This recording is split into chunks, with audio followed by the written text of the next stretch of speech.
What's up, everybody? This is Chakuma back here again, giving you a video. Just had an idea as I was doing things I needed to do this morning, and so today I'm going to talk about swimming tests and a little bit about MEPS.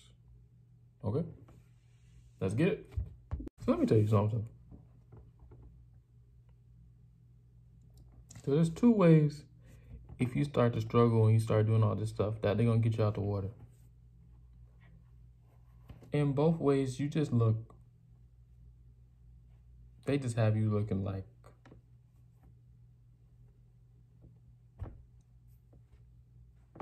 you just have no idea what you're doing in there.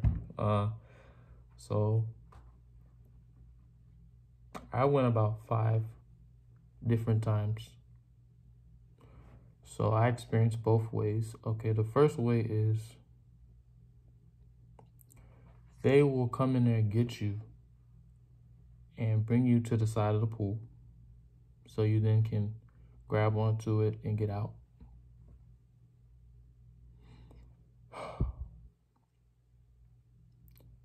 The second way is they will stick this metal rod in the pool near you and kind of wiggle it around, or lightly tap you with it so that you feel it. And if you're panicking or whatever, you know to grab onto it, and they will literally yank you out of the pool. Let me tell you, either way, you're gonna be embarrassed.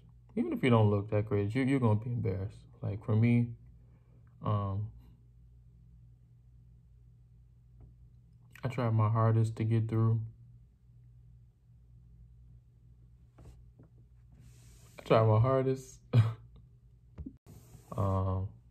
One point, I was like, I'm gonna keep going out. I don't care if my lungs are giving out. I almost drowned. Listen, hey, I had to do what I had to do to make it, you know? I just kept getting so close.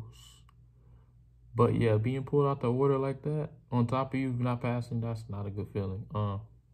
So you go about 50 yards for the first portion. You swim. You jump off the diving board. It's about like 10 feet. Some people say it's not a big deal. For me, for the first few times, that was a big deal. That's a drop. That's a drop to see that. Imagine you jumping off a ship, a carrier. So you jump in, whoosh, come up, and then you're going here, and then you're going here, all the way to the end, all the way to the end. Let me tell you, that's a challenge. It's long enough for you to have to really put in some work. There's no just easy,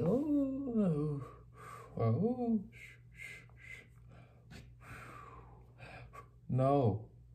At some point in your little journey to the other side, you're gonna be, okay, let's work, okay, let's go, okay, getting kind of tired, let's get kind of tired. Yeah, so there's that one. There is the float test, which is you basically, it's not called the float test, I call it the float test. Basically, you are with 18, 19 other people, and they got y'all lined up, and you're just supposed to be on your back, or if you haven't passed, they give you opportunity to go, on your stomach. If you haven't passed, they kind of give you opportunity to try it on your back as well, and just stay afloat. Just stay afloat for 5 minutes.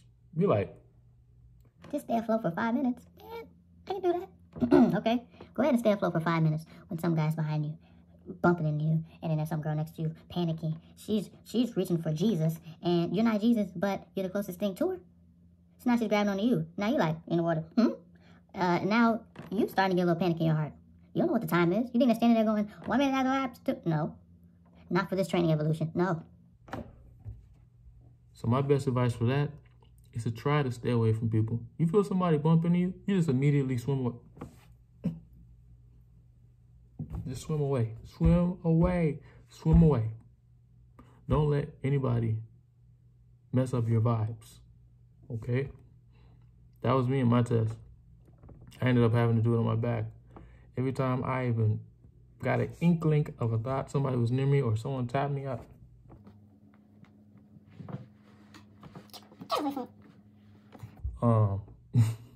You don't let anyone mess up your vibes. I was singing a song.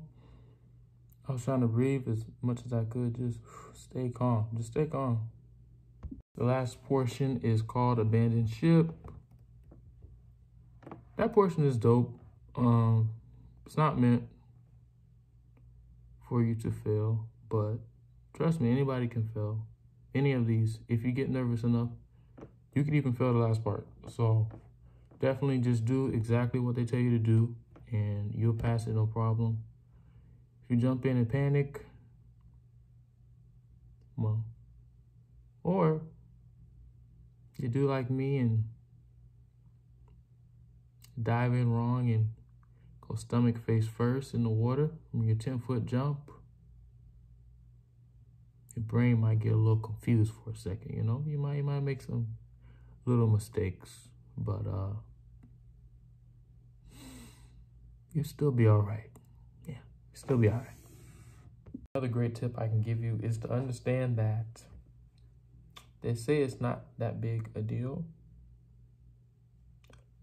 but it kind of is. Like, if you're on the fence, like, I can make it from point A to point B, like me, get your behind some lessons before you go in there, just enough to be comfortable.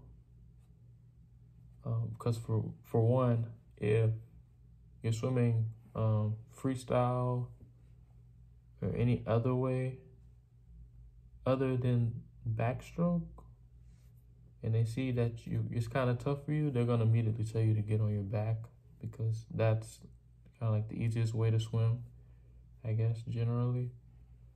And that's how they like to teach you. So if you're not comfortable enough to do whatever thing you're doing and make it look like you actually know what you're doing, they're going to make you get on your back. And if you don't know how to swim on your back, well, now you're really in a danger zone, right? So definitely be confident with your swimming for the most part.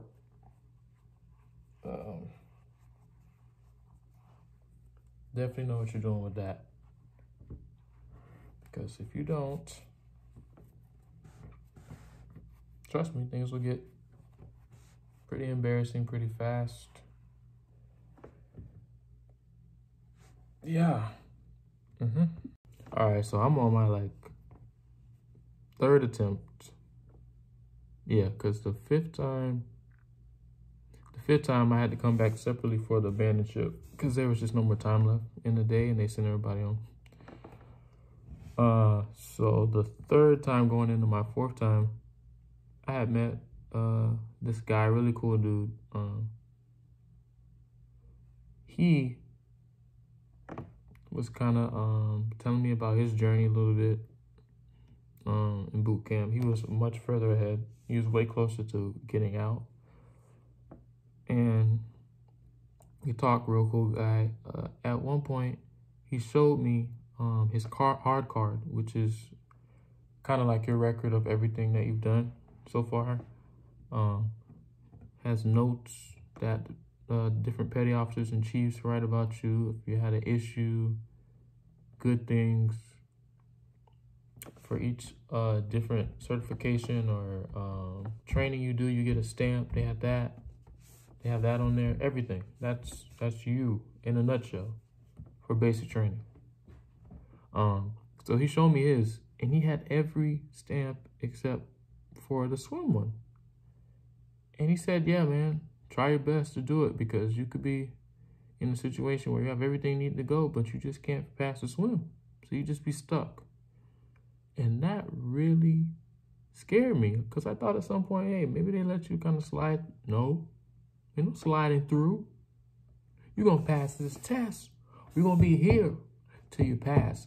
And let me tell you, that night, I slept in my bed like this,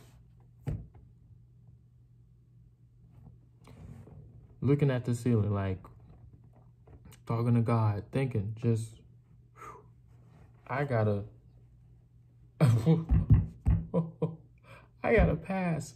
I gotta get to my wife. I gotta get to my wife. What? You been through all that training? You still haven't gotten to swim? You leaving? You leaving in a week? You down to the last wire trying to do this? I'm not the most brilliant dude in the world, man. I don't have time to be worried about that. And all the other things that come along with it. Because what if I'm not great at the other stuff too? Now I got to do swimming. Now I got to go back and do this and do that and whatnot. I was terrified. So that motivated me. The next day, that morning, swimmers, you're going back.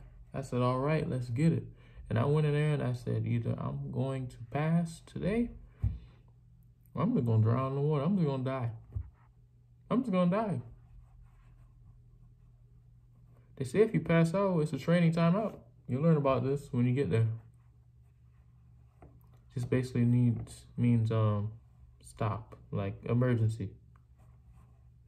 They said if you pass out, it's a training timeout. And I said, today is going to be the day where we test that out. Because I'm not, no. Now, I have always been kind of that dude who, you know, be the last one to figure something out. But no, not today. You're gonna